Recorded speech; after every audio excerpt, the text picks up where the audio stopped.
Hello and welcome along to the NUFC360 podcast. I'm your host Stuart, and tonight we're joined by Max and Joel. Max, how are you, mate? Yeah, I'm really good. Still buzzing from the weekend's win, of course. Awesome, and we'll talk a lot more about that, believe me. Joel, how are you, buddy? Not bad, Stuart. How are we? How are we doing? Good, mate. Good, man. See, always with lovely manners. Yeah, I'm great, mate. And just like Max, I am absolutely in cloud nine still. It's very surreal, quite hard to believe, and absolutely amazing. I watched the match review or the match reaction on the channel on Sunday, and it was brilliant. It's just fantastic seeing the reaction, the press, and the reaction from pundits and everybody. But we'll get into that.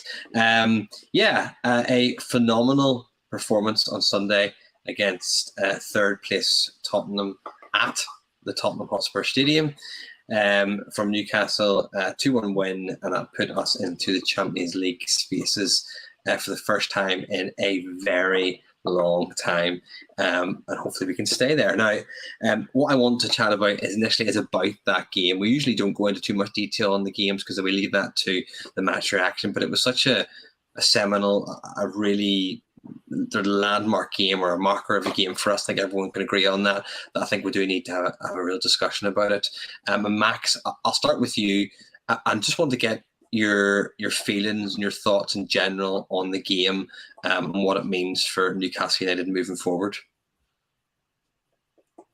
Yeah, I thought it was a really good game. The first 45 minutes, maybe the 35 minutes, the first 10 was a bit uneasy. They had a lot of shots, Son especially. So in the start, I was a bit nervous, but then we settled in very well to the game and took control of it. I thought we were better than Tottenham with the ball, and in our way of attack, we built up our attacks really good. Created a lot of some chances. Could have some penalty maybe. 2 good goals. The second half wasn't as funny. It was nice. The first 10 minutes was good. We started off as we ended the first half, but as soon as they scored a goal, I thought the game really turned and was like but we made it to the scruffy, time wasting and doing the nasty stuff. But we did really well, and it was a brilliant plan from Howe, I guess, because it's the instruction he's given to the players. So overall, really happy, really good performance, and good job. Yeah, really good points. Joel, same question you mate. Yeah, I mean, that pretty much what Max said. I think overall that is probably our best win under Eddie Howe, or at least the most marquee one. I thought the pressing game we decided to go for was executed pretty much perfectly. We went toe to toe with them in every area of the pitch, and like we said, when we went conceded a goal, I did think at the time I was watching it on my phone in the pub, I was like, right, here we go. This is going to be like part of the bus. It's going to there's going to be so much pressure on her for the last 30 minutes, but we acted really calm. Saw the game out really well. Obviously, it was a bit tense in the last few minutes, but it always looked like on the attack we could create a decent chance, which in the past without Maxi and some other key players. I mean, I know Shelby came on at the end, but especially without Maxi, in the past we haven't looked like we could create anything attacking wise. And Eddie Howe seems to have just trained well. I mean, Miggy now, he's probably the most improved player this season, and even Jacob Murphy, who I'll be honest, I've always sort of tried to stick up to, but I've criticised. But recently, he's played fairly well. I think he came off the bench, didn't he? Because it was Joe Linton who started. Yeah, he did. He didn't get a huge amount of game time, but he put a stint in. That's, I think we all agree, that's where Jacob Murphy is best deployed, if possible. We'd probably have either ASM or maybe Isak on that wing, and then we would maybe even Fraser, and then we bring on him because he's really good energy, great legs, just bomb up and down the wing and just work really, really hard. Yeah, really good point about that. Actually, I just think the most impressive thing was it wasn't like an undeserved win. We're really, I mean, you look at the stats, we went completely toe to toe with Spurs all game, and like I said, I do think that is the sort of biggest, the most marquee win under Eddie Howe, especially after Tottenham, had won the last 8 at home. So it was brilliant. Yeah. I mean, there's Black Mamba watching along. Thanks, Black Mamba, for watching. Anyone else watching, please get your comments in and we'll make you part of the show. Black Mamba, Miggy's goal was another class act for him. Sean Longstaff, nicely intercepted. Hugo's through. Miggy sped around Spurs and netted past the Spurs so well. I completely agree. Great finish. Just so dynamic, and it's what was sort of expected from him when he signed from Atlanta. Atlanta all those, well, a couple of years ago now. Really, I think we talked about that in a previous podcast. You know, was he starting to live up to his potential? I think we should agree that he was, and even more so now. So if Jack Grealish could please criticise all of our players, that would be great. We keep doing that. That would be fantastic. But yeah, really good points there, Joel. I completely agree with you, to be honest. It's so refreshing and odd to see a team like us. And I've tried to think back to other teams, other Newcastle teams of the past, and I go as far back as I was probably too young to appreciate the Keegan teams, you know, even though I was aware of them and I was more aware of the goals or the scores on CFAX or Teletext. And, we beat Man United 5-0. You know, maybe didn't watch it because of the age I was. But even then, I don't think they dominated teams and pressed to some extent. They were very much a incredibly effective counter-attacking team with a lot of flair. Was my memory anyway of Keegan's teams. Robson's, again, I had limited memory, and they were very good. I was trying to look back at basically the last time we had this strong a start. It was back to Pardew in 10, 11, 12. Around that time, we banned Cisse and Ben Arfa and Cabaye, really good squad around that time. The thing about that season, we the best would start. I think we're maybe 3 more points than we have now, and you can see how well we've done now. So we're very, very good. But that year we came 5th. We would go on these little runs. We would win like 5 on the spin, but then like not win for like 6. And Eddie Howe's team doesn't seem to be like that. They're incredibly consistent. Lots of them win every game, but apart from the Liverpool match, which we all kind of agree was a bit of an odd one and maybe not deserved, like no one's looked like beating us. Even City, and we'll get to that as well, is something that, you know, we deserve to, if not win, but definitely be in the game and draw. I wanted to get your thoughts, folks, on the VAR decisions. Something we bring up every game now. I'm thinking specifically on the number of incidents we've had. So the Joe Linton penalty, where it wasn't with the handball. I'm thinking of as well timed, Black Mamba, well done. The potential penalty for Callum Wilson getting pushed over, and then obviously Callum Wilson's allowed goal, which did go to VAR. Max, what were your thoughts on those? Did you think we should have had 2 penalties? Did you think Callum Wilson's goal should have stood? Or did you land on that? It's so hard to say because the handball rule seems to change every weekend. Yeah, that's true. You see a one handball get given the other weekend, the next weekend is a completely the same situation but different refereeing decision. You know, the handball Dan Burn got against, who was it? What did we face? Good question. We beat them, but I can't remember who it was. Yeah, we did. Who was it? Well, beat most teams now. So Brentford, was it? It was Brentford, you're quite right, because Thingy scored the goal. Yeah. My point was that the handball in that game was quite similar to this one. He didn't mean to get it. Nobody needs to use your hand often, but it hits the hand and he can't control it. And I mean, if that was pen, then this should have been a pen, in my opinion. But yeah, I don't really like it. I don't like it. Because also the ball that was going in would have created a dangerous opportunity if it hadn't hit his hand. Mm-hmm. So that gives it the question, it should be a penalty as well. For the goal, I think was completely right to let it stand. I don't even think they checked the goal for foul. I checked it for handball and offside. I think they checked it for everything, actually. I think you're right. But I think they did check it. I only saw the handball and it seemed like they were determined to find something that was wrong with it. They checked for a foul, and then they're like, can't give that. Then they checked for a handball, and then checked for an offside. They were definitely checked absolutely everything. And what about then the Callum Wilson, where he's bundled over in the penalty area? I don't remember that one. Was that? I believe it was first half, possibly quite early on, I think. Yeah, So I don't maybe I think a remember that. different match. I remember No. Joe Linton one when he got tripped up, but that was 50-50. Was so hard to tell. He let his leg got between the other guy's legs, and it was Yeah. hard to tell. Well, it looked like a penalty from the first Yeah. side of it, but Martin in the comments agrees with you, by the way. The handball, I agree, is not a handball. However, the consistency of referees is so bad. Handball law is so grey, it's difficult to ref. You have to agree with that. And you do feel for refs a wee bit because there is a level of inconsistency there. And anyone's ever refereed a game at any level, and I've done a very tiny bit of it, like amateur 10, 11-year-olds as a teacher, and it's really difficult. It's really hard. It's maybe the hardest thing I've ever had to do in the area of football. I do feel for them. However, it was a penalty. It just was, because only going by, and we can go by what we've seen. Dan Burns was a penalty. I didn't think that was a penalty because his hands were sort of up and sort of out of the way, but it blocks the ball going in. It's a goal scoring opportunity, so they've given that as a reason.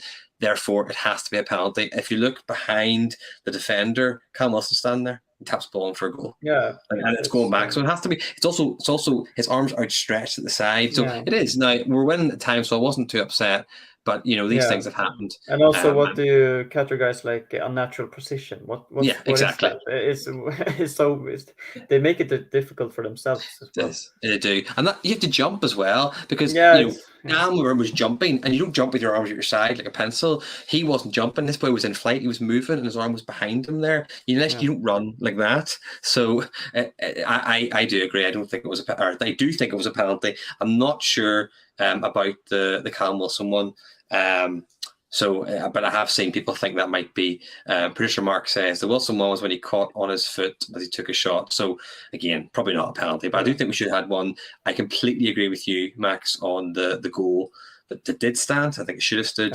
That was my instant reaction when I saw it, because I saw Lloris. He just came out too fast. He missed the ball. He just ran into him and then realized, oh shit, he's gonna score if I don't. And I fall down, and then it was like, come on, man. Joel, did you celebrate whenever the Callum Wilson goal went in? Luckily I was, because I was at work, but as I was watching the stream, this actually happened, so I did see the goal. But like as soon as it went in, I was like, "There's no way." I knew VAR would have a look, but I'm like, it's not a foul unless he was offside or there was something else. But I was watching it over and over, and I'm like, this isn't even debatable that it is a foul. Like Lloris came out, Wilson's running at the ball, they've committed both with momentum. It's there's nothing in it. It's no way it's a foul. It's just collision. It's nothing. The stream that I was watching, the commentator was like, "Oh, I'm not sure about this," and I was like, "Are you joking me? This is the most like blatant. This isn't debatable whether it's a foul or not."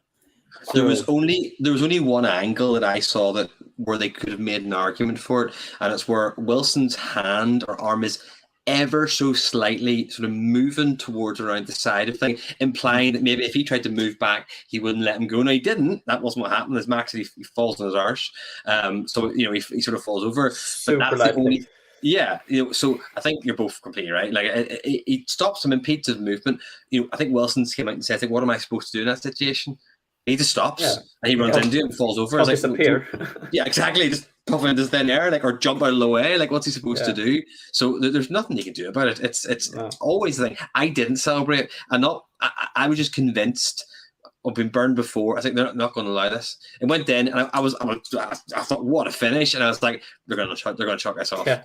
I was like, I was sort of like, oh yeah, they're going to chalk us off. There's no point in getting excited.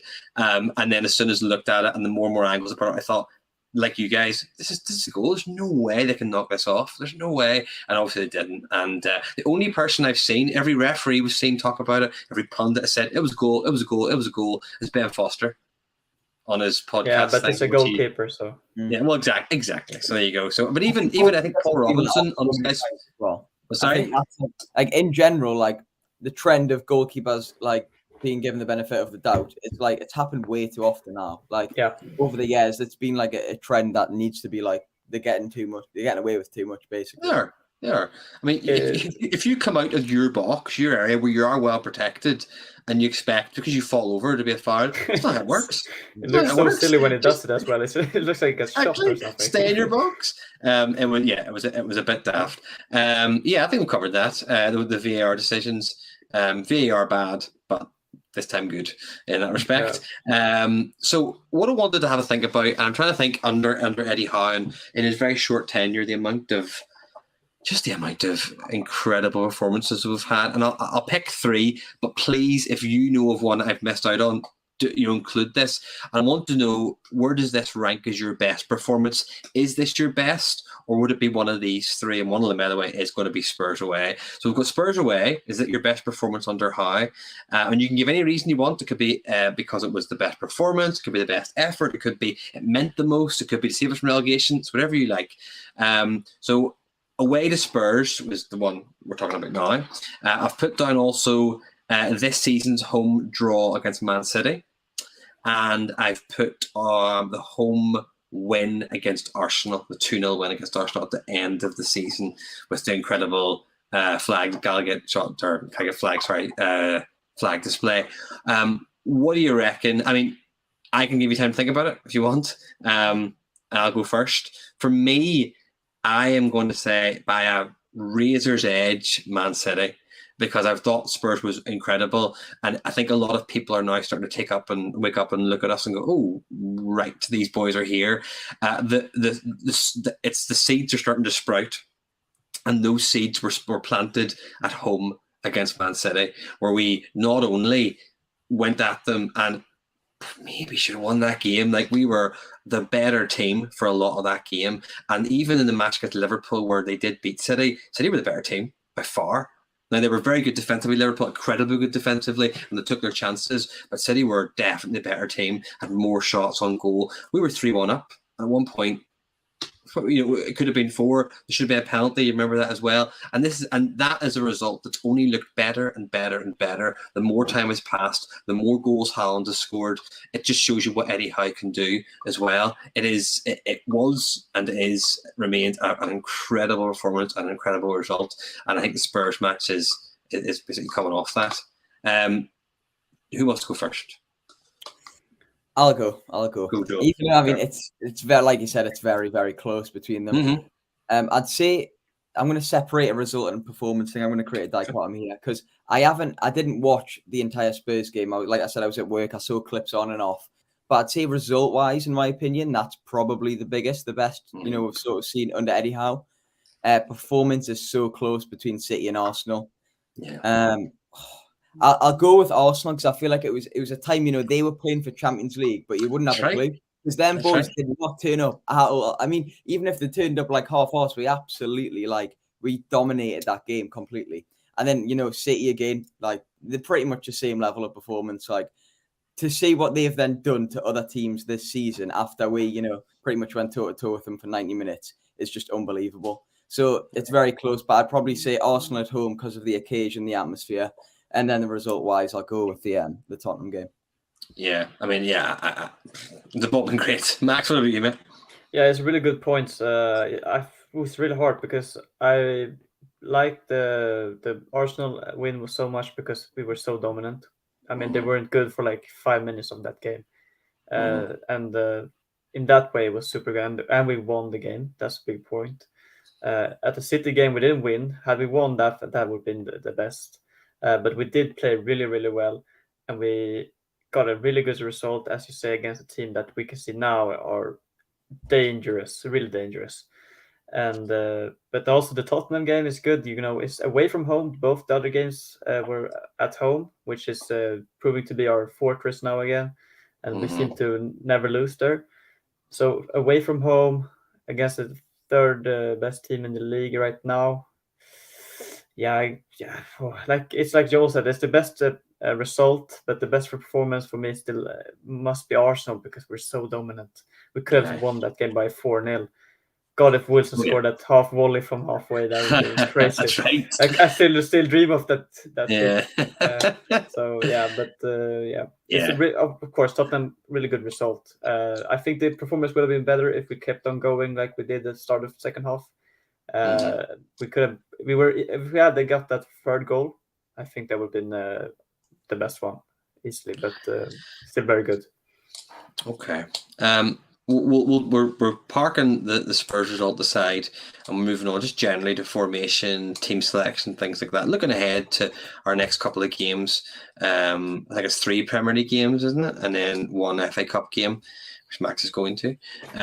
So we're going to think about the midfield. Obviously, the midfield that started the game was a little bit different than we'd been saying. Joe Linton was moved to the left wing.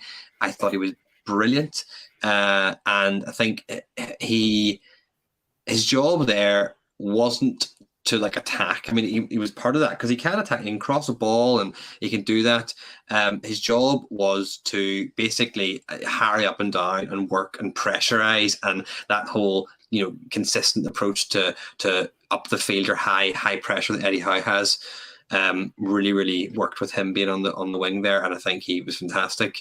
And even at like 90 minutes, he was still absolutely running his socks off.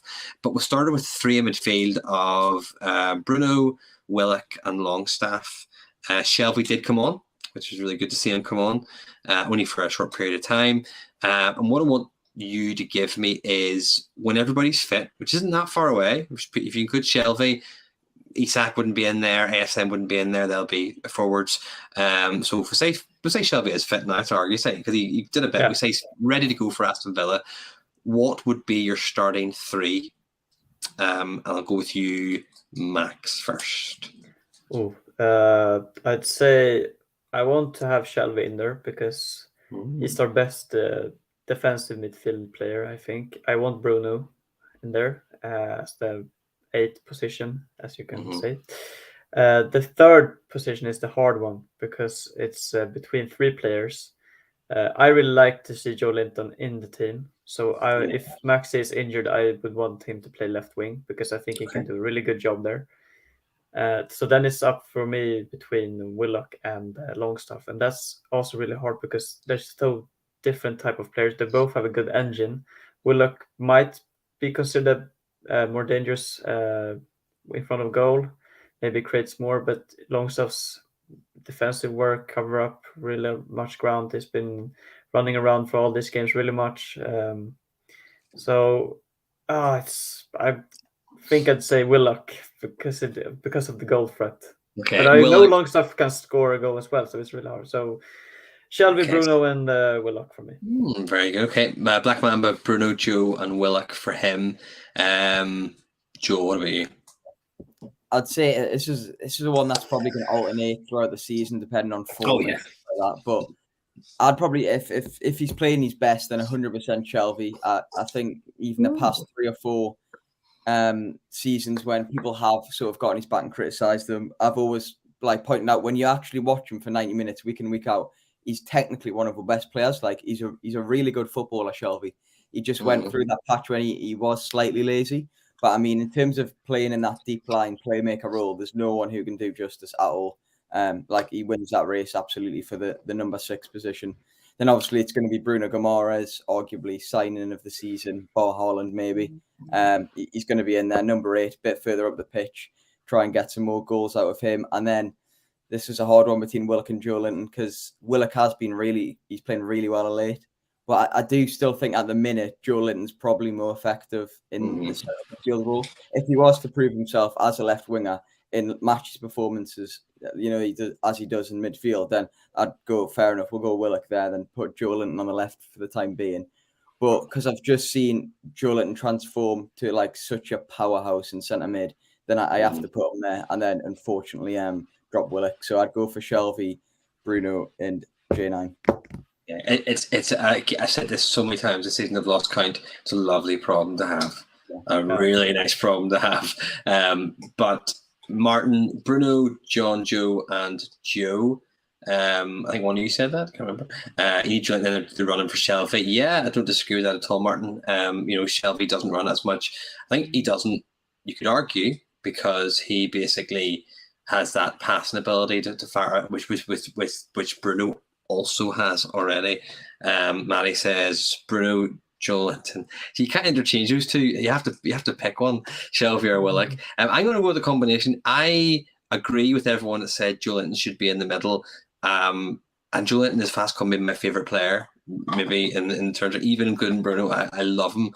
But I actually would play him out in the left again Saturday because he was so effective and works so hard, and because he can come in when he needs to, he's disciplined enough and fit enough that when he needed, he can come in and pull himself, back in and back out to his position if he needs to be, and he can cross a ball, he can shoot when he wants. There's still goals in that boy. There are goals in there. I know he's not he has prolific, some good runs as well. Yeah, he does. He puts himself in. He's got high XG. He puts himself in those positions.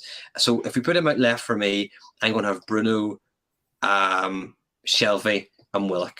I think Willock has been brilliant this season. Really, really brilliant. I said last week, I think, or the week before, he's the highest XG, or did anyway last week, of any player outside the top 4, I'm going to say. Now, we're now in the top 4, so that includes us as prior to last week. So he's getting those positions, and he just needs 1 or 2 to go in before we can start banging him in. A bit like Almiron, I can see if he gets 1 or 2 goals in, he'll start hitting the target a bit more.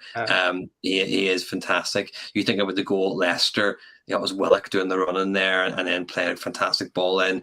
I also like that left side where you maybe Dan Burn or Target, Willock and you've Joe Linton. And having Dan Burn and Joe Linton on the same wing is terrifying. Like, that's just brutal. I would like to see Target there instead. That's an interesting one.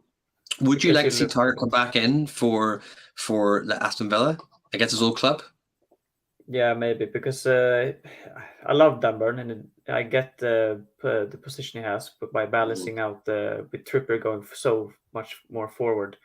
But in an offensive type way, we just lose a lot. Our left hand side has been ineffective for quite some games. I know Murphy did some good performances, and Dan Burn has defended really well, but our only attacking output is on the right side. And that's gonna be a problem sooner or later. We're gonna get found out on that one side. Yeah, I mean, Martin agrees with you there. Max saying he gets pelters for saying Burns shouldn't be playing left back. I love him, but he's not a left back. I don't think he is. Not a natural left back anyway. I think Martin and yourself are both quite right there. He is a centre back. He can do it. I think he's proficient at it. And I think more of the reason is that physicality he brings, which Target doesn't have. Whether you need that against Aston Villa, I don't really know. If I'm not as au fait with their squad. Okay. Well, what I was going to ask you then, and I kind of started asking about it already, to be perfectly honest with you, and it was about who would you replace in the squad for the Aston Villa game or for future games. Let's use Aston Villa game as a marker and then future games down the line. So you've kind of started that discussion already, Max, by saying you maybe would replace Dan Burn with Matt Target.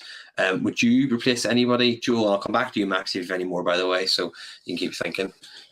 Is this with like the current people that are available? Yeah. So we obviously can't put in Isak, we can't put in Maxi just yet. Yeah. So just at the moment, who will have available to us? It could be Anderson, who didn't make the bench because he had a fitness problem, I think, during the week. So, we'll assume he is fit, by the way. But who would you like to see come in? Mm-hmm. Well, definitely, I'd say as an actual piece of squad depth and attacking threat, I'd have Anderson back on the bench. But I think that's going to be standard anyway. So and then possibly, Dan Burn is I love him so much, but you could say he's the weakest link at the minute. Because I know he's not a left back naturally, and I know he isn't playing left back all game. Because like Mark just said in the chat there, we shift to a back 3, and he plays left centre back while Trippier pushes up. But yeah, so maybe Target, and then but from Spurs, I probably, other than that, when you've got a team that's going toe to toe with Spurs and have been playing so well over the past few games, I really wouldn't look to change much. I know Shelvey is, he's arguably close to fitness. But I'd probably just keep it the way it is. You're both right, and I'll tell you now, you're both predicting what will happen. Black Mamba said it. Producer Marcus said it in the chat, or in our chat. He will not change that team. The team that started on Sunday, I will be astonished if it changed anything. And the only reason he might is if Shelvey is maybe knocking on that door and training, absolutely being blistering. There's no way they'll change that team. Martin says Ryan Fraser and amazing international with Scotland, then came back and was behind Murphy. Again, a really good point from Martin there. What we're seeing from Eddie, and I don't know whether it's consistent at time in Bournemouth, but he rewards the players that play and play well. If you play poor, you're out of the team. It's not a punishment. It's an adjustment. We'll move on, and you can fight your way back in. Your Trippier must be going, what have I done here? Like, I played for the team we're playing Saturday, couldn't get on. I went to here, played every game. I was phenomenal. And then I can't get on the team now. And he can't get on because Dan Burn's been great. He has played well. And we've won. Like, we've been consistent. We've either won or had very good, very reasonable results, like an away draw at Old Trafford. But yeah, it's been great. Max, would you change anything at all, or would you go with the same team? Yeah, I would pick Target ahead of Burn. You would change Target? Okay. Yeah, I would. Because I think Villa have some pacey wingers. It could be a problem for Dan Burn. We saw against Anthony against Manchester United, he got skinned a few times, but he always recovered, and that's the thing with Dan Burn and I don't want to take him out of the team because he's been bad. It's just I think we can get more out of the team with Target. But hey, I'm not Eddie Howe. I trust in Eddie Howe. He knows what to do. He knows exactly what he needs and what the team needs. So I trust in him. But that would be my thing. That is a really good point, and it leads us very, very nicely into our next question, which is about Eddie Howe. And it's been talked about in social media a lot.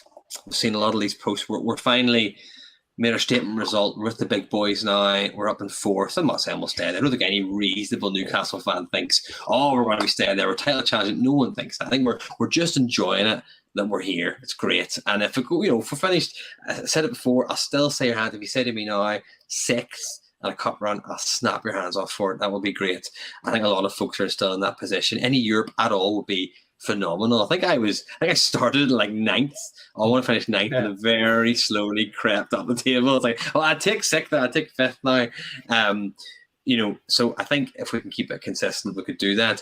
But there's been a lot of talk about Eddie Howe and why we're here, why we've got to 4th, why our results this calendar year have been better than both Man United and Chelsea, with more points than both of them in the calendar year. We're ahead of one of them in the league at the moment. And it's come down to a lot of people saying, look, it's money, 200 million net spend, which, by the way, is a very and the whole net spend argument I don't get. Sorry to be a rant. I don't really get this. It's not relevant that you didn't sell people to get that money. It's not relevant. The players we had weren't very good, so didn't get more money. Just because you have a net spend of 200, that doesn't matter. Liverpool had a net spend of, because when they sold Coutinho for 150 million, they bought someone else minus whatever, but they might have added, say, 5 players and lost Coutinho, and therefore they're stronger. Their net spend is minus 50. Man City have a net spend of like 10 million or something this year because they sold various players, they bought Haaland for 50 and thing. So they're very small net spend. It's not relevant, this net spend. We have just spent 200 million. It's a lot of money, don't get me wrong. It's about 25 million less than Aston Villa have spent. And they've just sacked their manager because they're absolutely shite. So again, you have to look at that, I think, and how we spent it. If you take out Chris Wood, and there's a good point from Black Mamba there, you take out Chris Wood, it's a very shrewdly spent 200 million. Martin making the point as well, which I was going to bring up, and it's a fantastic point. I've seen 6 players of the team that started on Sunday, and I counted 6 of them. I'll tell you exactly who they are now. Started under Bruce. See, Joe Linton, Wilson, Almiron, Willock, Longstaff, Schär. So that's 6 players. So more than half of the starting players went under Bruce, and yet we're 4th. And in the form table from January, we're whatever we are, 3rd or whatever. We're up there. Why is this the case? How is this being done? I want to get your views. Is it all to do with the cash, as you believe, or is it down to the coaching? Okay, and if so, what element of the coaching have you been most impressed with? What changed since Bruce have you seen that Eddie has brought to the club that's had the most transformative effect on those players? Joe, I'll start with you. I mean, it's an amalgamation of both elements, like 100%. Like, I'll start off with the cash. Yes, like inevitable. Yeah. No one's going to defend that. Like we've brought in Bruno Guimaraes, Botman, Pope, Trippier, like really, really big players that are absolutely vital to the squad now and have helped the team improve. Every game we've played this season. But it's more importantly, and you only notice this if you're an actual Newcastle fan. You've watched our players in the past and you see them week in, week out. That's just incredible coaching by Eddie Howe. like to bring out the improvement he has in the likes of even from Murphy to Joe Linton, massive improvement. Almiron, the confidence he's now playing with is just unbelievable. So I think it is more so, like, I'm not going to ignore the cash. Like, yes, we've brought in very good players, but I put it down to Eddie Howe just being an incredible, a really, really clever, intelligent coach who's managed to eke out, improvement in most players of the old squad. Producer Mark says, and I was going to bring it up actually, intensity is our identity. I think we all know by now, a lot of people know, that is scrawled all over the training room walls. Easy for me to say. And it's a very big thing for Eddie Howe. It's about that intensity and that level of fitness. Max, what about you? Yeah, as you said, Stuart, we had a lot of bad players before the takeover. Well, bad players, but you have to they were bad. take. They were definitely okay, yeah. You have to consider before the takeover, like the January and the summer transfer window before the takeover, we spent like 20 million on Willock, while all the other Premier League clubs were spending hundreds of million. And even the summer transfer window before that, we didn't spend that much, maybe 50, like on Wilson and some other players. So we were behind a lot when the takeover actually happened. So we spent 200 million, but the other clubs have spent more than that during that time we had Ashley. So you can't really, you can say money has influenced the performances. Of course, we have better players, but at the end of the day, Eddie Howe's coaching and his coaching team's training is why we are as good as we are right now. And the detailed-oriented training has, and all the good things you hear about him from all. It was a Swedish coach who had met him at Bournemouth, and said it was really good. The way the training were really tense, really good man manager as well. Can't really. It's just a lazy argument to say it's money. It's so lazy, and if you can't see that, then you don't know football. That's just how it is. Yeah. I think the mainstream media have picked up on this as well. There was obviously a bit of a narrative of it's money, it's this, that, and the other, and they'll not take this and they'll not do that well, and Eddie Howe can't organise a defence and all. And now every pundit going is pretty much coming around to the fact that he's a fantastic coach, and I've seen plenty of people saying they would want him. Like they'd want him coaching in any club in the top flight. Could step in. I can't remember who said that. I don't know who it was, but basically said that they would be happy and think he's capable of stepping into any club and coaching. Not saying he's better than the current, not Pep Guardiola or things like that, or club, but could do a good job at any club there. And when you think about the reaction when he was brought in by a lot of other fans, like the mocking, even Bruce, that we fell, like got Bournemouth relegated, things like that. His own reputation has just skyrocketed, as well it should be, because as you both said, it's been that outlay, that infrastructure coming in with the money, but it's been far quicker than we had ever anticipated, finding ourselves where we are. And even if there's a drop off, and I don't think there will be, quite honestly, of some type, you still see the consistency. You can see what is happening. You know what I mean? Black Mamba said the money argument is the easy thing to say. And it is. It's an easy argument. And you said that, Max, as well. It's out your actions and views and blah, blah, blah. And that's completely right.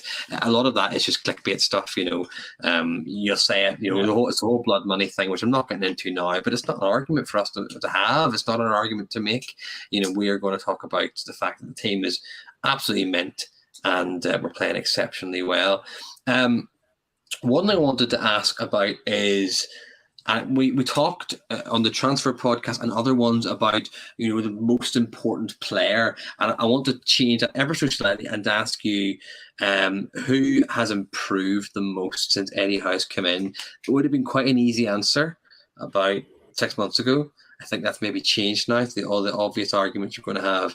Trippier, he's improved, Almiron, Joe Linton, maybe Schär. Possibly, you can maybe put him in that conversation. Do you put Willock in there? Who would you be your most improved player from when Howe has come in? So someone who was there before he arrived. Max, what about your most improved player? It's gotta still be Joe Linton. It's so hard to see. It's a fair shout to Almiron and Schär. Schär, especially, I thought he's been going a bit under the radar. Really good performances defensively. The pass to Wilson against Tottenham was absolutely amazing. It hasn't been talked about too much, but it was amazing. Left foot, his right footed curve slit around behind the back line, perfect time with Wilson's run, almost gets to him perfect, super good ball, and especially his defensive attributes has been improved. He was known before as like a bit of a hothead, and he still has that in him, but he's a really good now defensive, blocks really well. But it still has to be Joe Linton for me, because from the position he were in, the failed striker who nobody liked, couldn't get something right. And now it's just everyone just loves him. He's box-to-box destroyer. It's honestly the best redemption arc I've seen in a while. It's amazing. Yeah, Martin agrees with you. Joe Linton, dead and buried when Eddie came in and has transformed him. Also mentioned Almiron, who's always had the ability, lacked the confidence. Joe, I don't know if you're going to pivot on that. If you think Almiron or Joe Linton, what do you think? Exactly what Max has said. I'd still say it's Joe Linton by far. I just can't think in my time watching football at any club in the world of a player to go through that transformation. Yeah, just straight away from striker to centre mid, and then to actually be that good in a different position. I genuinely can't think of one player. So, yeah, it's got to be that. Yeah, I think the irony, is that at any other club that wasn't run by Mike Ashley, I think they would have cashed in on him.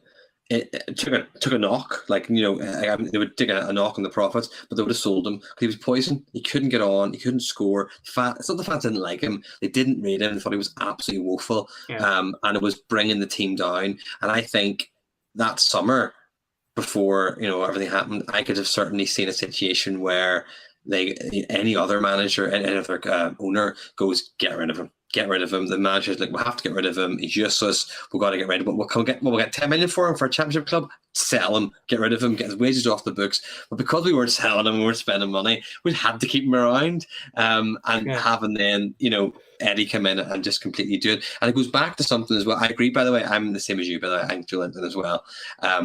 To what, and this is slight hearsay, but I think George Calkins kind of confirmed this, and other sources confirmed this during the interview process. My understanding is that Eddie Howe had said something along the lines of, "You're playing Joe Linton in the wrong position." By the way, as in he had already had in mind what his stats were at Hoffenheim, what he was doing, and the fact up the pitch he was winning the ball.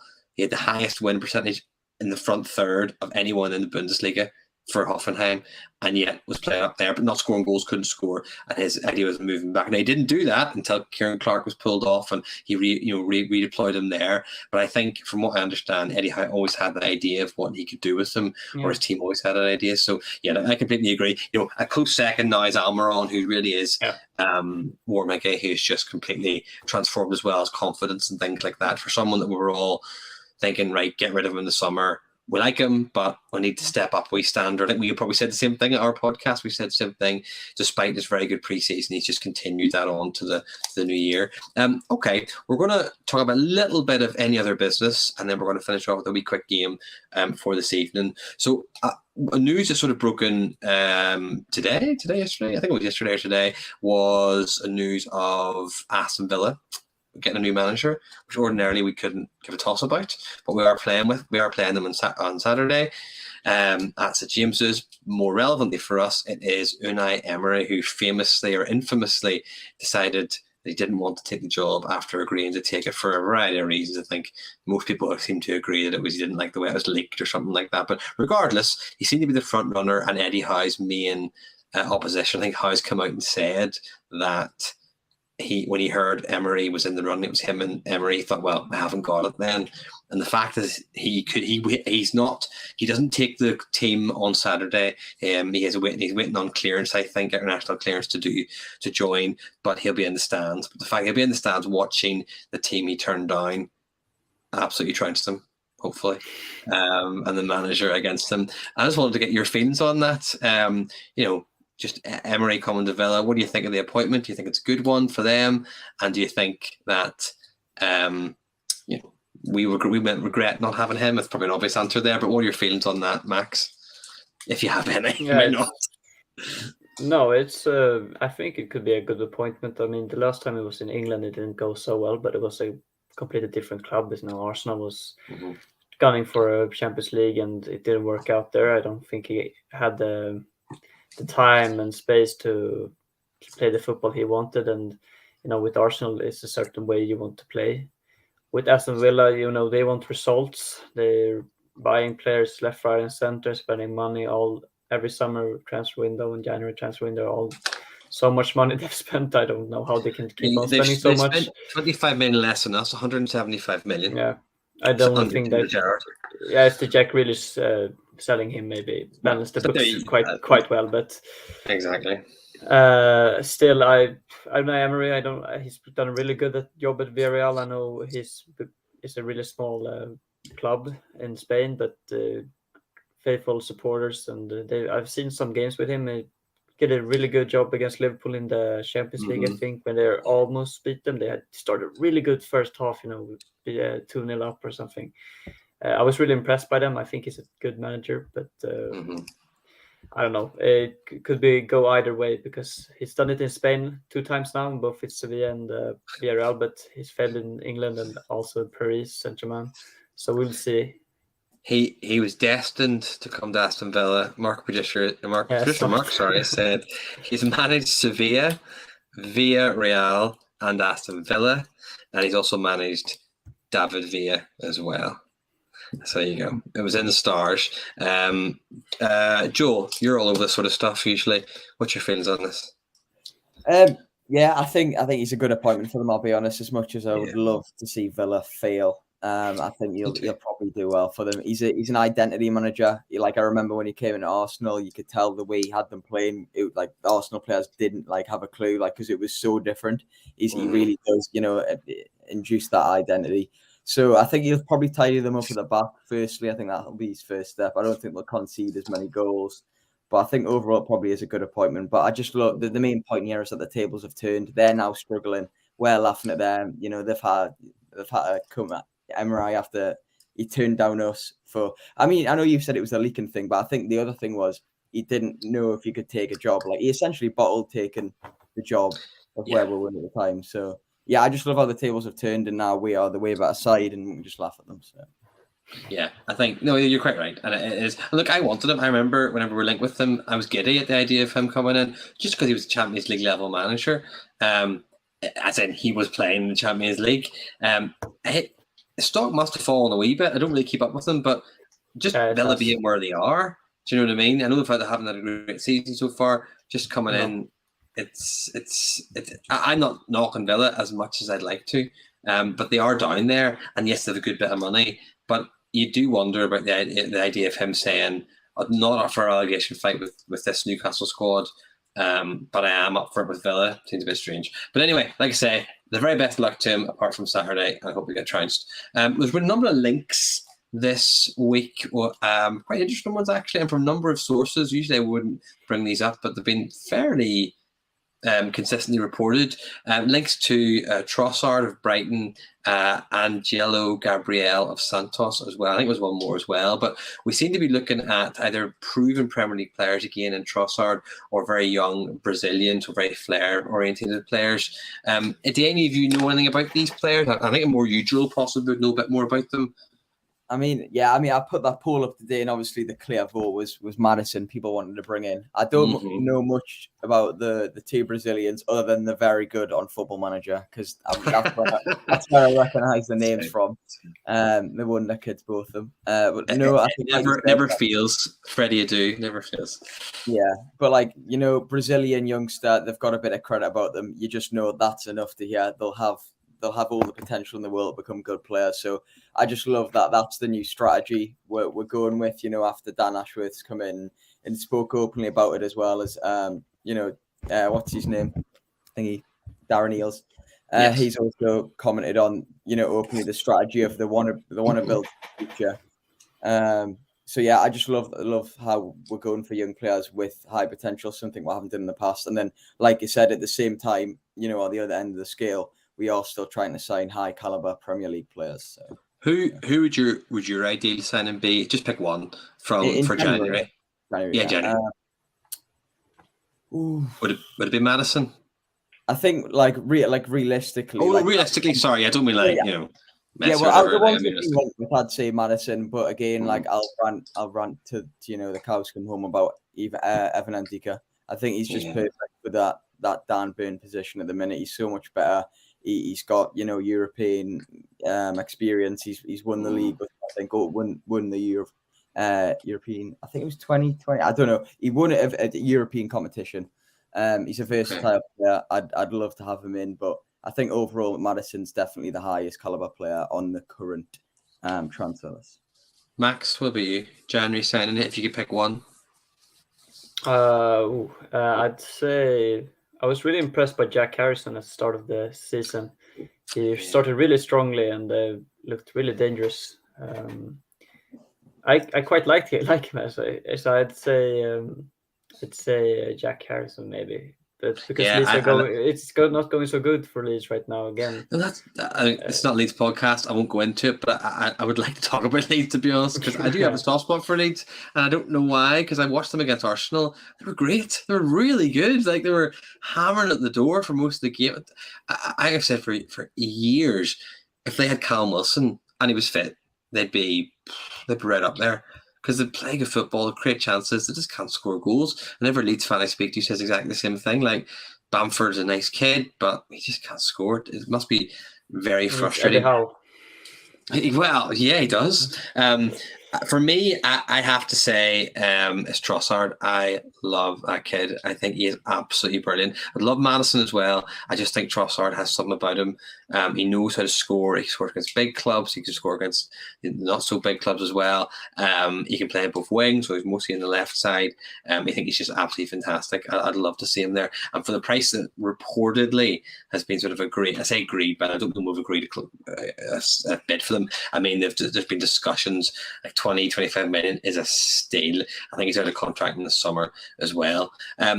Gents, we are very nearly at the end of a almost perfect month in October. So we have beat Fulham and Brentford by 4-1 and 5-1. We drew 0-0 away at Man United, beat Everton last week, and then beat Spurs as well. If we win on Saturday, that would be 5 wins out of 6, yep, which would be absolutely phenomenal.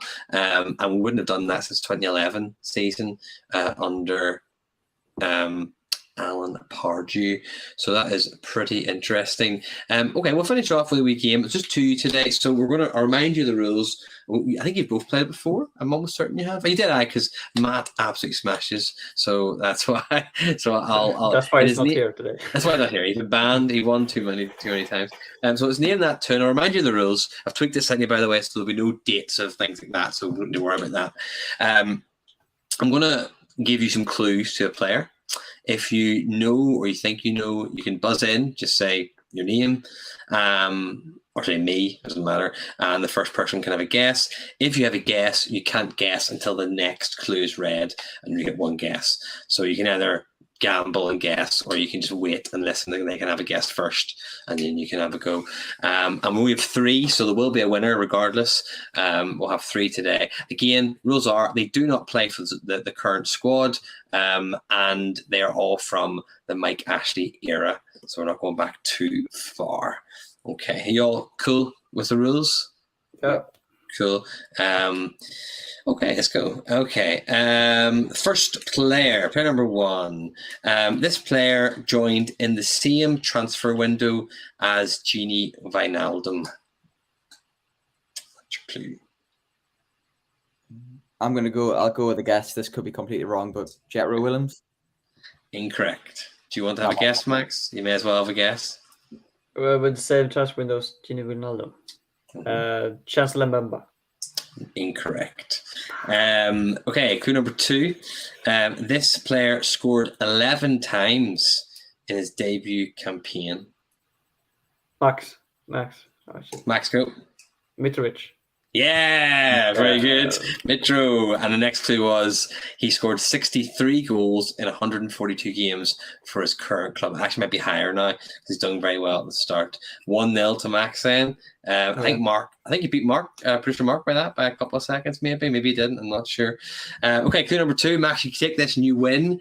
Your first win. You need this one to stay in the game. Joel. Okay, player number 2. This player was signed from Ajax in 2017. That's the first clue. Yeah. Joel, go Joel. Was it Luc de Jong? Incorrect. Max, do you want to have a go? 2017. No, I don't know. Okay, clue number 2. This player had awful injuries. He even suffered a collapsed lung during a training session. Joel? Yeah, is it his brother? Is it CM? It is. CM de Jong. You're so close. That was what I was guessing with. Yeah. You were so close. Yeah, we'll have that both, yeah. I think possibly at the same time. I don't know. Maybe different times. Yeah. Yeah. So he managed just 22 appearances in 3 seasons for the Magpies. He was a Dutch international. He was brought in to fill number 10 slot at St James's Park. And he played under Alan Pardew before rejoining Ajax in 2017. So there you go. So 1-1. All comes down to this, the final one. Okay, here we go. I'm glad I went to the last one. So this player was signed on a loan. And he is a striker. Not much there. I know it's pretty vague, but you have a guess if you want. Yeah, I'll go in, even though I don't think it was a loan. Was it Doumbia?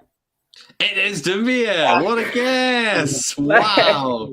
So sorry, Max. He's still out there. 2 cracker guesses. I'll give you the clues there.